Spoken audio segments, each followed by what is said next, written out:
Harlem, New York.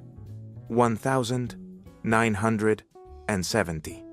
The city breathed jazz, violence, and heroin in equal measure. At the heart of this neighborhood forgotten by the American dream, one man achieved the unthinkable, building a drug empire so vast it humiliated federal authorities. His face, elegant and defiant, appeared on the cover of the New York Times magazine. When that issue landed on President Jimmy Carter's desk, his reaction was immediate.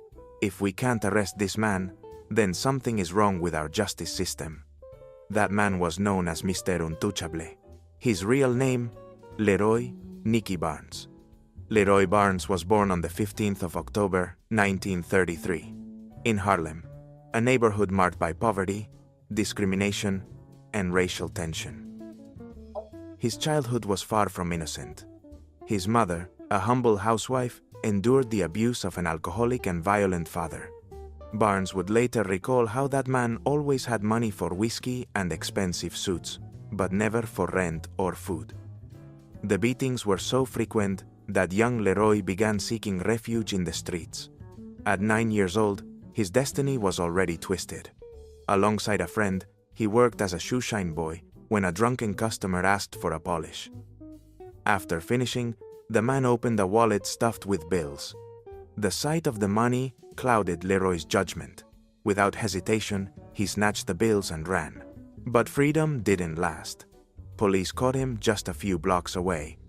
That arrest would be the first of many, marking the beginning of a criminal career that would one day make him one of the most powerful drug traffickers in the United States. The arrest of that 9-year-old boy was only a prelude. The street, with its codes and brutality, became Leroy Barnes's true home. One day, while helping to clean at home, he stumbled upon a discovery that would change his destiny forever: a bag full of white powder. Intrigued, he assumed his father had hidden it to make money. Without hesitation, Leroy took a small amount and sold it on the street that same day. Easy money was tempting, and, curiously, his father never even noticed the loss. Soon after, Barnes had his first encounter with a firearm. Harlem, in his memory, might have seemed like a paradise, but the reality was different. Youth gangs controlled the streets, fought over corners, and violence was part of daily life. Leroy joined one of them. One afternoon, upon returning home, domestic violence once again broke through his door. His father, enraged, threatened his mother. Leroy, only 12 years old, shouted, demanding he leave her alone. The response was a fist raised in his direction. In a desperate act, the boy lifted the homemade pistol he had obtained on the street and fired. The shot was weak, more noise than harm. The bullet barely grazed his father's jacket, but that moment sealed a decision. Barnes swore he would take revenge. With the help of his gangmates, he tracked down his father's night job. One night, they surprised him alone. Although at first, they planned to kill him, they ultimately limited themselves to threatening him. Shortly afterward, Barnes Sr. disappeared from the family's life forever. But his father's departure did not change Leroy's path. If anything, it solidified it. He was now determined to fully embrace the criminal way. Together with a friend, and after trying cocaine for the first time, they devised a risky plan: rob a small neighborhood dealer. The friend had visited the dealer the day before, pretending to buy drugs, and noticed he was alone and unprotected. Confident, the two teenagers prepared for the hit. The plan was simple: break in, intimidate, rob, and leave without a trace. But as often happens in the careers of novices, the execution failed. When Leroy and his friend entered the dealer's apartment, adrenaline dictated every move. Gun in hand, they demanded money and merchandise. But they missed a fatal detail. They had left the door open. The shouting drew neighbors. A curious crowd began to gather in the hallway, whispers turning into a clamor. Chaos erupted. While his friend fled through the corridor, Barnes found himself cornered. With no other way out, he jumped out the window. Below, 3 police officers were patrolling the area. With almost supernatural luck, he managed to escape before being caught. That episode did not dissuade him. On the contrary, in the streets of Harlem, his figure was beginning to stand out. Not because of successful robberies, but because of his presence. Unlike other boys on the corner who squandered their money on drugs, Leroy invested every dollar in expensive clothes, Italian shoes, and tailored suits. His flashy style did not go unnoticed. A local drug dealer, known as Fat Herbie, took notice. Beyond the elegance, he saw in Leroy an uncommon ambition and offered him work as a courier. At first, the assignments were simple, carrying small packages of heroin between neighborhoods. But as Barnes completed each task with efficiency and discretion, Herbie began entrusting him with riskier jobs. With money also came addictions. Heroin, mixed with cocaine for a stronger effect, became his daily routine. Soon, even Herbie's payments were not enough. At night, Barnes broke into parked cars, searching for anything of value to sell and fund his habit. The street does not forgive desperation. During one of those robberies, he was arrested. The verdict, 3.5 years in prison. But prison, unexpectedly, became his salvation. During the year and a half he spent behind bars, he managed to detox. And there, within concrete walls, he made a decision that would shape his fate, never to use again. From now on, he would devote himself exclusively to business. Upon regaining freedom, he refused to return to work for Fat Herbie. Instead, he formed his own group with trusted friends. To finance their first major heroin purchase, they didn't hesitate to break into houses, threatening residents to get cash and valuables. It was the beginning of something much bigger. Barnes' crew knew no limits. In every robbery, they took everything of value, from jewelry to appliances. During one assault, they even forced an elderly woman to remove her mink coat. It wasn't cruelty, Barnes later justified. It was business. That coat could finance our first big purchase. With the loot gathered and a new car for discreet movement, they took the next step, securing a steady supplier of quality heroin. The goal was clear: to build a solid business, not just a corner street operation. Barnes operated with almost military discipline. He never kept drugs at home longer than absolutely necessary. Each morning, he divided the heroin into individual doses, sealed them in small bags marked with black tape, a distinctive signature that soon became synonymous with quality in Harlem, and hid them in strategic locations for his distributors to pick up. As a former addict, he understood better than anyone what his customers wanted: purity, potency, and trust in the product. His heroin was less diluted than the competition's, and that quickly made it famous. Addicts from all over the city began seeking out the black tape. Barnes no longer worked the streets himself. He had delegated sales to a network of dealers and now moved with a bodyguard, more a symbol of status than real protection. The young man from Harlem was becoming a figure of respect and envy. But while his business prospered, the threat did not come from rivals or the police. It came from within his own home. His wife, Nita, was engaged in a casual conversation with a childhood friend, unaware that this innocent moment would unleash a chain of fatal events. Between laughter and memories, the friend asked with curiosity, "Is it true that your husband is that Nicky Barnes? Do you think he could get me some powder?" Nita, who was no stranger to the source of the family's fortune, replied without much thought, "Loyalty is a rare luxury in the world of crime." And Nicky Barnes was about to discover it in the most painful way. Days after that conversation, a team of agents stormed his apartment. They searched every corner, hoping to find enough drugs to lock him away for life. But Barnes, always cautious, never stored heroin at home. Even so, the cash, scales, and packaging materials left no doubt for the prosecution. Barnes was neck-deep in the business. The verdict came quickly: 5 years in Green Haven Correctional Facility, not far from Harlem.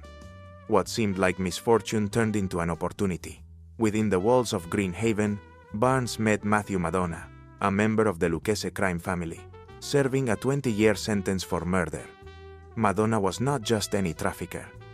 He was part of the machinery of the French Connection, the international network that supplied heroin from Marseille to the United States. The bond between them was almost immediate.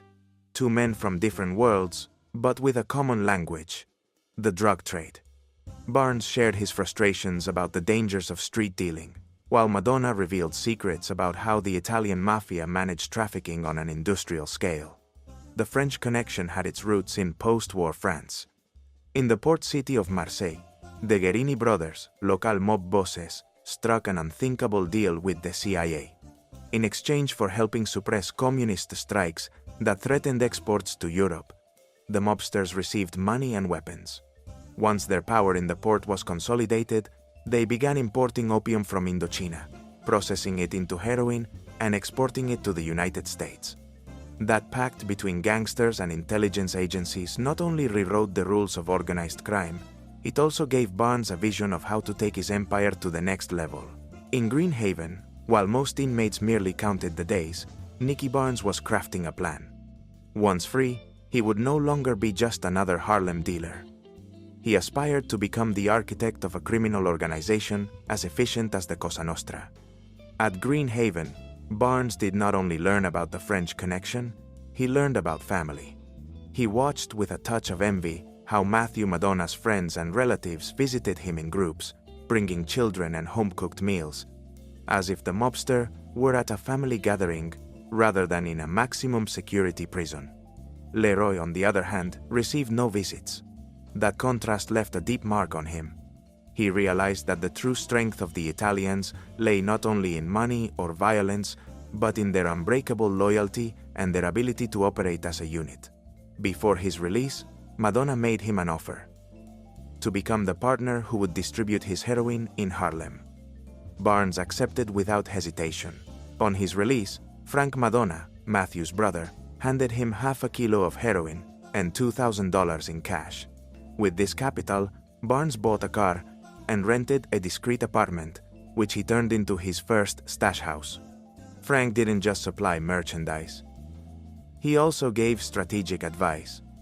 When a rival dealer, Steve Austin, tried to sell on the same streets as Barnes, he was ready to settle the conflict with bullets. Frank stopped him. "Your customers don't care who's the toughest. All they care about is product quality. And in that, you already win." It was a lesson in pragmatism. Barnes gave up the territory and moved to another neighborhood. Soon, addicts followed the trail of his superior heroin, forcing Austin to withdraw. Frank also insisted on an essential survival rule. Barnes had to stay away from drugs, not touch them, not package them. Everything had to be delegated. From distribution to security, every task was in the hands of trusted employees. He even imposed an internal code: never discuss business on the phone. Barnes was convinced the police were listening to every call, and he wasn't wrong. It was the birth of a new kind of criminal organization in Harlem. Meticulous, efficient, relentless. Barnes' paranoia about wiretaps was not unfounded. In January 1965, the police intercepted a conversation between Reggie, one of his trusted men, and a contact. Reggie's phone was tapped, and the raid soon followed. Barnes was arrested in Reggie's apartment, where agents found heroin ready to be packaged. The seizure amounted to $500,000 worth of merchandise. It was the blow that the Bronx District Attorney and the Federal Bureau of Narcotics had been pursuing for years. Despite his lawyer's efforts to nullify the arrest by claiming illegal wiretaps, the jury was not swayed. The verdict: guilty of drug possession. The sentence: 15 years in Green Haven, the same prison he had left just 3 years earlier. This time, Barnes found prison different. He distanced himself from his old Italian contacts, including the Madonnas, and sought new influences. He gravitated toward other African American inmates and began taking an interest in African history and resistance movements. At that time, the Nation of Islam was gaining strength in U.S. prisons. For many black men, it represented a way to reclaim dignity and purpose in a system that had marginalized them since birth. Leroy adopted its precepts. He gave up drugs, alcohol, and even pork. He swore never to use again. His transformation was so profound that even his former Italian associates viewed it with irony. But in Green Haven, there was one Italian who did not follow the usual rules of racial separation. Joe Gallo, known for defying the Cosa Nostra itself, became an unexpected ally for Barnes. Gallo, ostracized by other mobsters, reached out to African American inmates and often defended them against hostility. Through conversations about literature and philosophy, an unlikely friendship was born. Gallo spoke of Sartre and Machiavelli, authors Barnes would later quote in the years to come as he built his criminal legacy. Within the walls of Green Haven, the discussions between Leroy Barnes and Joe Gallo became a ritual. They talked about everything: power, loyalty, and literature. Sartre, Machiavelli, and above all, the idea that the end justifies the means began to take root in Barnes. Rumors in the prison suggested that Gallo, marginalized by the Cosa Nostra, even considered becoming Barnes's heroin supplier after his release. But this was never confirmed. What is certain is that, according to some accounts, Gallo pulled strings to have his family's lawyer help secure Barnes' release. Barnes, however, told another story. Years later, he claimed that it was he himself who discovered the legal loophole that got him out of prison. He spent hours in the prison library reading criminal law journals when he came across a landmark case, Katz versus United States. Charles Katz, a bookmaker, was under FBI surveillance. Agents had installed a microphone in a phone booth near his apartment and recorded his conversations without a warrant. Although Katz was initially convicted, his defense successfully appealed, arguing that the Fourth Amendment of the Constitution protection against unreasonable searches and seizures had been violated. The higher court ruled in Katz's favor. It determined that even a phone booth was constitutionally protected private space. That decision set a historic precedent. For Barnes, the discovery was a stroke of luck and a sign of his growing legal cunning. His lawyer used the Katz case as the central argument in the appeal. The strategy worked. After serving less than 4 years of his 15-year sentence, Barnes regained his freedom. But the man who walked out of Green Haven was not the same as the one who had entered. He now had a new creed, a broader vision, and an even more dangerous ambition. Nicky Barnes was ready to reclaim Harlem and more. In less than 4 years, Nicky Barnes left prison a new man, a man with a plan. Inspired by his conversations with Joe Gallo and the teachings of the Italian Mafia, Barnes envisioned a criminal structure that would eliminate street rivalries and function like a true corporation. Thus was born the Council, a board of directors made up of 7 men, all with Barnes' absolute trust. The members: Joseph Hayden, Wallace Rice, Thomas Foreman, Ismail Muhammad, Frank James, Guy Fisher, and Barnes himself. Several were former addicts who, like him, had managed to escape the abyss and reinvent themselves as crime entrepreneurs. The model was simple but effective. Heroin arrived through the Italians, who would leave cars loaded with up to 100 kilos of merchandise in a Manhattan parking lot. Days later, they would pick up the same car, with the trunk full of cash. Each shipment cost Barnes $2.5 million. The production chain was efficient and ruthless. The drugs were taken to rented apartments, where teams of women worked for 2 days packaging 141000 doses. Then, a full day of thorough cleaning to erase any trace. Each worker received up to $115,000 for her labor, an incentive that guaranteed total silence. A single dose the New York Quarter sold for about $70 on the street. A full shipment could yield up to $10 million in profits. Barnes applied business principles, quality control, impeccable logistics, and an aggressive expansion policy. His product, famous for its purity, reached Baltimore, Philadelphia, and even Canada. Harlem became his headquarters, but his influence spread like a shadow across the East Coast. For many, Barnes was a symbol of success. For others, the man who turned an already battered neighborhood into an epicenter of addiction and despair. At the height of his empire, Nicky Barnes was more than a man. He was a corporation, a brand, a myth. The council controlled every corner of New York. Guy Fisher dominated the South Bronx. Ismail Muhammad, Frank James, and Wallace Rice divided the East Side. Barnes and Joseph Hayden held Harlem's heart. Each leader had a deputy, and each deputy supervised dozens of mid-level distributors. Each of those, in turn, managed at least 40 street vendors.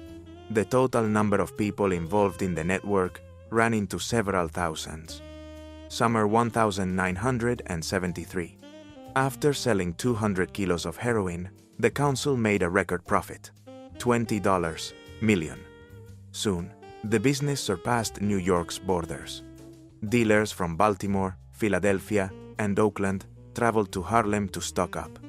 By 1976, the organization could rightly be called international. Its heroin was even reaching Canada. Barnes lived like a king without a crown. Tailor-made suits, 300 inches total, 50 leather coats, 100 pairs of shoes. In his garage, a Bentley, a Citroën SM, a Maserati, a Mercedes-Benz, 300 Cell, several Cadillacs, and a yellow Volvo. He used to go unnoticed. But luxury came at a price. He knew his car fleet would attract the tax authorities' attention, so he created a network of shell companies that, on paper, leased him the vehicles long-term. Not everything was selfishness. Barnes also cultivated an image as a benefactor, donating turkeys at Thanksgiving, gifts at Christmas, and support for single mothers. During Harlem Weeks, he paraded as a magnate proud of giving something back to his community. Yet behind this apparent prosperity, Harlem was collapsing. Between 1970 and 1974, the number of heroin addicts in the United States doubled. And Harlem was the starkest illustration of that statistic, a neighborhood turned ghetto, with broken families and streets full of despair. Barnes justified it coldly. If I hadn't done it, someone else would have. Italian, Latino. And you can be sure none of them would have given a dime back to Harlem. But the echo of his success reached the highest levels. In 1971, President Richard Nixon declared at the White House, "Drug addiction is the #1 public enemy of the United States." And on the target list, Nicky Barnes held a prominent place. Drug addiction is the #1 public enemy of the United States. With those words, in 1971, President Richard Nixon declared war on drug trafficking, a total offensive. But while strategies were being drafted in Washington, the reality in New York was different. Not even the harshest laws could stop heroin's advance. Governor Nelson Rockefeller proposed the most aggressive solution up to that point: the sale of just 2 ounces of heroin, cocaine, morphine, opium, or marijuana carried a sentence of 15 to 25 years in prison. Possession of 4 ounces or more, the same penalty. But the iron fist failed. The streets were still flooded with white powder, and Barnes couldn't help but laugh at the authorities' apparent blindness. According to him, the problem didn't start in poor neighborhoods, but within the police departments themselves. If they really want to end drugs in New York, they should arrest their detectives first. Everyone knows they're the ones selling. He wasn't entirely wrong. In 1972, a scandal shook the city. During an inventory in a police evidence warehouse, officers discovered that suitcases, once filled with heroin, seized a decade earlier during the French Connection investigation, now contained only flour and starch. Who had stolen the drugs? When? No one ever knew. The only suspect, Detective Joseph Nunziata, was found dead in his car. The official version: suicide. But in the streets of Harlem, another rumor spread. Nunziata had been silenced with a bullet. While the police tried to clean their own house, Nicky Barnes kept expanding his empire, convinced he was untouchable. But his name was starting to resonate beyond Harlem, drawing the attention of the press and President Jimmy Carter. Nelson Rockefeller's iron fist went even further. From September 1973, any dealer caught red-handed faced life imprisonment without the possibility of parole. For many, even New York's Mayor John Lindsay, this was excessive. In Harlem, whispers said it was a conspiracy against the little guys, the corner sellers who couldn't defend themselves. The only way to silence the critics was to capture a big fish, someone who symbolized the true sharks of the business. And the press became the weapon of choice. Days after the law came into effect, the New Yorker published an article titled "The Untouchables: 11 Key Names in the City's Drug Trade." Among them, one stood out above all others: Nicky Barnes. In New York, some people paid to get on the cover of a newspaper. We got published for free. Other outlets followed suit. Headlines were sensational: Nicky Barnes and the Black Mafia.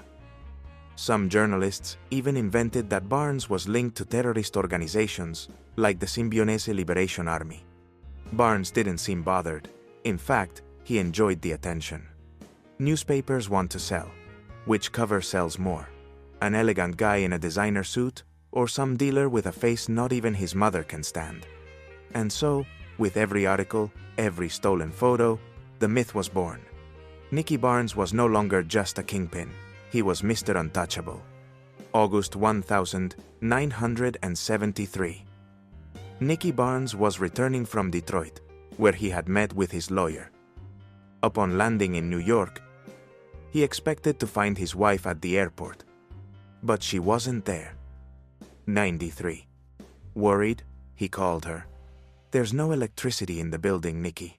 The elevator isn't working. I'm not walking down 13 flights in the dark with a baby in my arms." With studied calm, Barnes reassured her. "Stay where you are, honey. I'll grab a cab and be home soon." That night, after comforting his family, he went back out for business. But when he returned the next day, hell awaited him. 15 police officers were waiting in the lobby of his building.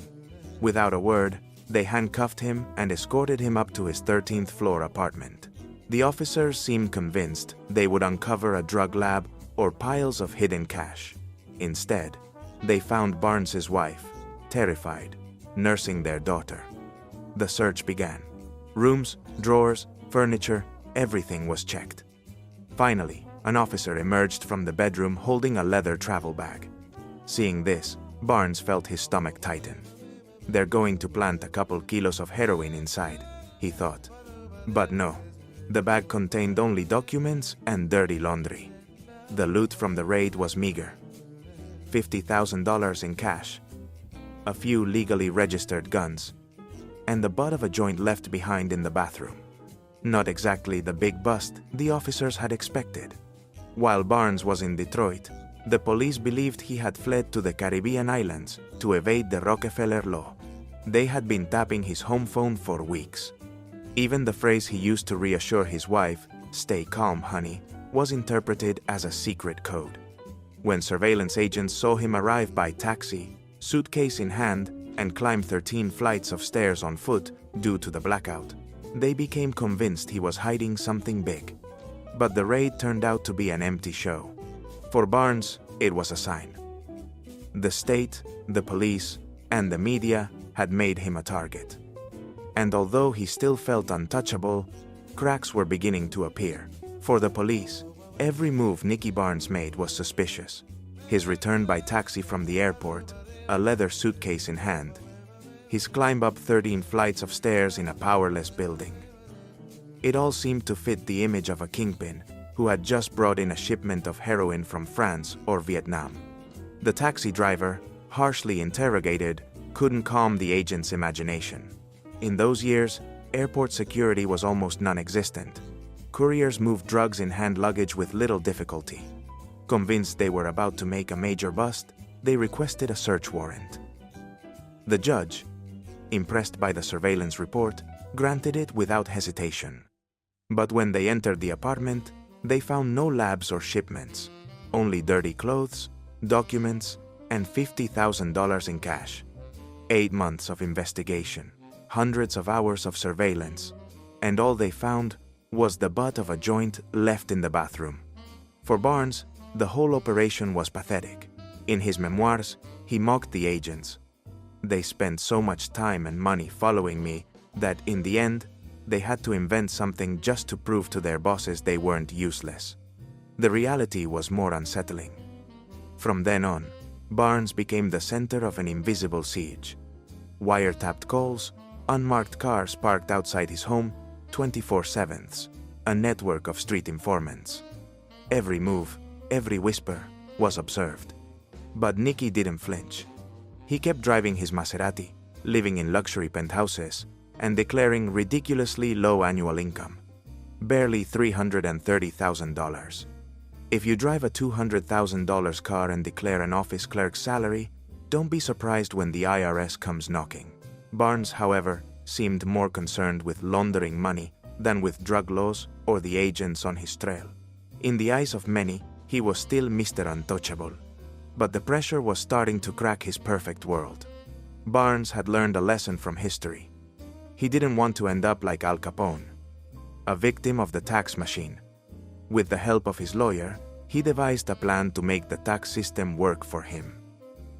Through the Federal Housing Administration, FHA, an agency created by Franklin D. Roosevelt to provide affordable housing, Barnes began investing in real estate projects, residential complexes, entire buildings. Each project was a perfect front to launder millions in cash. He even enjoyed tax benefits.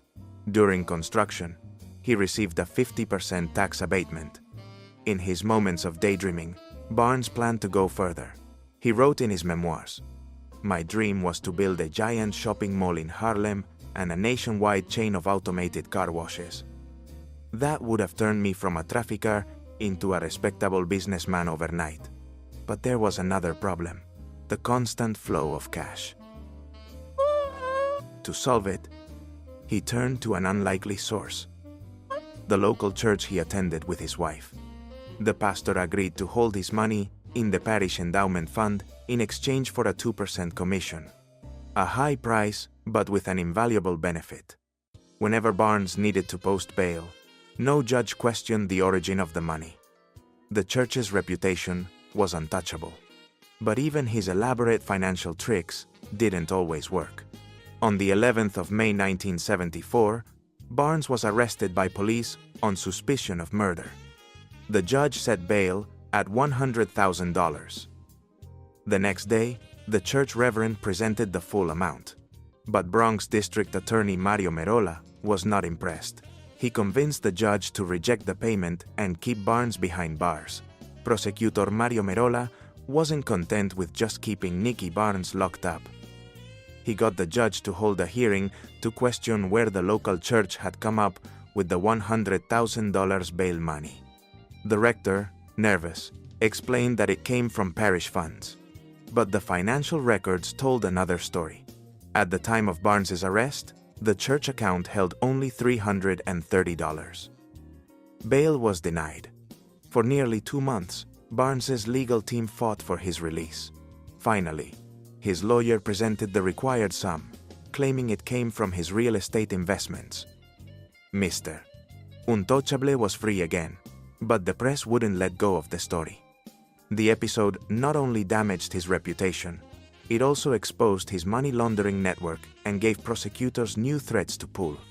Aware that media and police attention made his usual meetings impossible, Barnes sent Guy Fisher as emissary to Matthew Madonna. But the relationship soured from the start. According to Madonna, Fisher failed to show proper respect. The conflict escalated when Fisher clashed with 2 of his small-time dealers. After being arrested and forced to hand over their money and merchandise to the police, Fisher took it as a personal insult and, in a fit of rage, executed them in cold blood. This broke the rules of the council.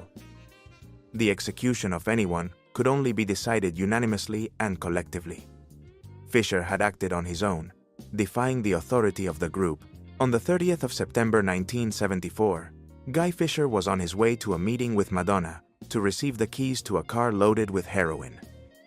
He carried $100,000 in cash, but along the way, he committed a traffic violation. Stopped by the police, he presented a fake driver's license. The officers, growing suspicious, searched the vehicle and found the money. Fisher, desperate, tried to bribe them. He was arrested on the spot and charged with attempted bribery. The money was confiscated, and Barnes was forced to cover the debt with Madonna. Internal tensions within the council were growing. Fisher's arrogance and impulsive decisions were beginning to cost the entire organization dearly. Barnes managed to get Fisher out of jail and settle the debt with Matthew Madonna. But when Fisher paid him back, $5,000 was missing. A small amount for an empire generating millions, but enough for Nicky to start doubting. Still, at that moment, he dismissed his suspicions. More urgent problems loomed. Guy Fisher, eager to leave street life behind, dreamed of becoming a respectable businessman. While Barnes devised calculated investment plans, Fisher became obsessed with buying the Apollo Theater. The Apollo had once been a temple of African-American music in the 20th century, but in the 1970s it languished in neglect. Fisher saw in its acquisition not just a business, but a symbol, the cultural rebirth of Harlem. The theater was up for auction for just $500,000 and offered attractive tax benefits as a historic landmark. For Fisher, it was the perfect opportunity. For Barnes, an unnecessary risk. While the council debated the future of the Apollo, a far greater crisis struck the organization in 1976. They lost their main supplier, Matthew Madonna. Suddenly, the supply chain that sustained their empire was broken. Desperate to maintain the heroin flow, one member recommended a new supplier, a Mexican named Bonito Cortina. Barnes authorized the purchase of a first shipment for $250,000. But the product turned out to be a disaster. Far from the purity of Marseille's Snow White, the Mexican heroin was a brown, earthy tone, of inferior quality, and nearly impossible to sell without further refinement. The legendary standard of quality that had set Barnes apart was beginning to crack, and with it, the loyalty of Harlem's small dealers and customers. The council, desperate to keep the empire afloat, had no choice but to buy the Mexican heroin. Barnes's subordinates spent weeks processing the product, trying to turn those dark lumps into white powder. But on the streets, the reputation of Barnes's quality brand was starting to crumble. Meanwhile, court cases were piling up. Guy Fisher was sentenced to 1 year in prison for his attempted bribery. Soon after, it was Barnes's turn. 3 years had passed since the raid on his apartment, but the prosecution managed to bring the case to trial. The star evidence: sniffer dogs. According to prosecutors, the dogs barked in the garage where Barnes kept his cars and in his apartment, proving that drugs had been stored there. To impress the jury, prosecutors brought in 2 boxes, one with heroin and one empty. The dogs reacted by barking at the box containing the drugs. Barnes's lawyer, shrewd, requested the boxes be removed and brought in his own. When he placed them before the dogs, they barked just as furiously. The contents: simple aspirin tablets. Once again, Mr. Untouchable made the justice system look foolish. That night, Barnes dined with his lawyer at an Italian restaurant, convinced he had won another battle. But the celebration was premature. The Mexican heroin was still not selling well, and the organization was faltering. In a desperate attempt, Joseph Hayden claimed to have found a miracle supplier, a certain Louis D., capable of obtaining anything from a Sherman tank to tons of heroin at ridiculously low prices. Without consulting the council, Hayden advanced payment for 2 kilos of heroin. For Barnes, this was the last straw. Advancing money to a stranger? Are you crazy? Determined to handle the situation personally, Barnes drove to the meeting with Louis D. But it was a trap. On the night of the 15th of March 1977, police arrested Barnes, Hayden, Fisher still on probation, and several other council members. More than $30 million in cash was seized. It was the largest financial blow to the organization to date. The judge set bail at $300,000. Barnes, still confident, paid and attended meetings with his lawyer to plan his defense. But this time, the tide was against him. Barnes's downfall was accelerated thanks to one man, Luis Diaz. An undercover DI agent, Diaz had spent years infiltrating mafia families, selling small amounts of drugs to maintain his cover. That's how he managed to get close to one of Joseph Hayden's associates, and eventually Hayden himself. What Barnes didn't know was that his men, eager to show autonomy and initiative, had confided in Diaz crucial details about the structure of the organization. Every conversation, every secret, became ammunition for the prosecution. As the net closed around him, Barnes received an unexpected call from New York Times Magazine editor-in-chief Fred Ferretti. They wanted to feature him in an article titled, "Mr. Untouchable." They even offered him the chance to pose for the cover. Barnes's lawyer rejected the proposal. With the trial only months away, it was unwise to draw more attention. But the magazine insisted. If Barnes refused, they would use a mugshot taken the night of his arrest. Barnes, always mindful of his image, relented. He knew potential jurors would see the magazine, and he preferred to be viewed as an elegant citizen rather than a handcuffed criminal. He chose a light denim suit with a red, white, and blue tie, and posed with his hands crossed, projecting modesty and dignity. On the 5th of June 1977, the cover was released. The headline was a direct challenge. "This is Nicky Barnes. Police say he may be Harlem's biggest drug dealer, but can they prove it?"